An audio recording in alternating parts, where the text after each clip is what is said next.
Guys, sumating na sa ating studio ang budget series na meron ni DeepCool na liquid CPU cooler. And nandito sa atin is the Infinity series na LT720. And so in this video, i-unbox natin to quickly and papakita ko sa inyo kung how easy it is to install dito sa aking PC na sakto, nakabaklas lang siya right now for installation nitong liquid CPU cooler. Tara, tingnan natin. Hey guys, ako pala si Richmond ng Gadget Sidekick and welcome back to my channel. So, bubuksan muna natin to quickly ang Infinity series sa LT720 DeepCool. And sakto no, naka-seal pa siya. So, hindi pa natin nabubuksan. So, right now, i-unwrap muna natin. Okay. So, tinanggalan muna natin ang kanyang packaging. So, tanggalin muna natin yung packaging para ma-unbox muna natin mabuti. So, inside this small box, we have the user manuals. Yan ang mga brackets na gagamitin mo. Pipili ka o AMD ka o Intel. Meron tayo tatlong high-speed na fan. And of course, yung kanyang CPU cooler plus ang kanyang radiator. Tanggalin natin ang plastic nito. Ganito itsura naman ito. Cube. And ang ganda dito sa kanyang hose is it's liquid tight, tapos braided na rin siya dahil meron siya anti-leak technology inside para to make sure na wala siyang leak. First things first, i-mount nyo yung tatlong fan dito sa kanyang radiator, then screw nyo muna na mabuti. Now, after nyo ma-mount na mabuti ang tatlong fan dito sa kanyang radiator, next is to connect itong tatlong socket na to dito sa adapter. So, since na-mount na natin mabuti sa ating radiator, ang kanyang mga fan, and of course yung mga adapter nakapag ginawa na nating unified na sila under isang kable. So right now, papasukin na natin sa ating case. So ang ginawa ko is front mounted. So if you are planning na i-mount nyo sa taas, you can consider buying yung dalawang fan para kumasya. So since kinuha ko is tatlong fan, so most likely kailangan ko i-mount sa harap. Then isi-screw na natin ito lahat properly. Next, i-mount na natin itong mga bracket na to sa ating CPU cooler. So, basahin nyo na ng manual, no? Just to make sure na tama kinakabit nyo. Either you're going for Intel or AMD. So, mine is AM4. So, ito ang bracket na kailangan ko gamitin. So, sa pag-mount nito, ingatan nyo lang pag-screw dito. And just make sure na hindi nyo mahawakan tong thermal paste. And if you did, pwede naman kayo gumamit ng generic na thermal paste or some branded thermal paste na prefer ninyo. It's sold separately. So, ganito ang kalalabasan ng itsura ng bracket niya for AM4 and AM5 ni AMD.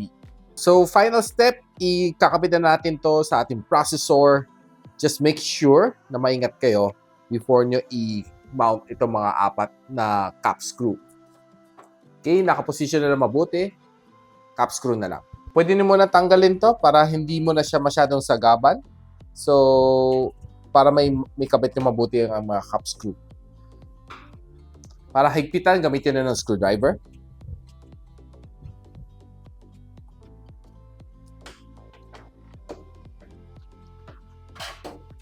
Bago natin ibalik to. Okay. Next is kabit natin to sa mga designated ports niya, CPU fan, tsaka sa kanyang RGB. So right now, stress test lang natin ang CPU and let's see kung how hot ma-achieve na together with this DeepCool na LT720. And we're using the IDA64 na stress test, so let's just simply start.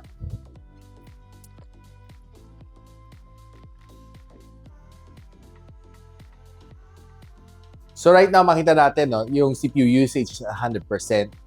And siguro roughly, we're just 1 minute into it, 38 degrees Celsius ang init ng ating CPU. So, let's see after roughly mga 5 minutes, let's see kung mas iinit pa siya.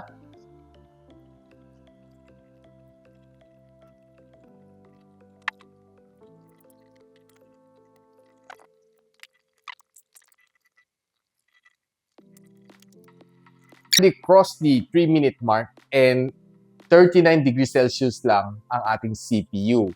So, it's still at 100% full load ang ating CPU usage.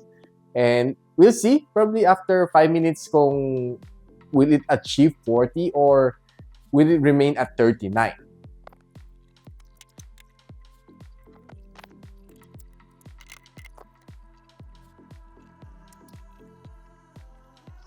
So guys, you've seen it here na na-achieve na natin 5-minute mark at 100% full load all the way.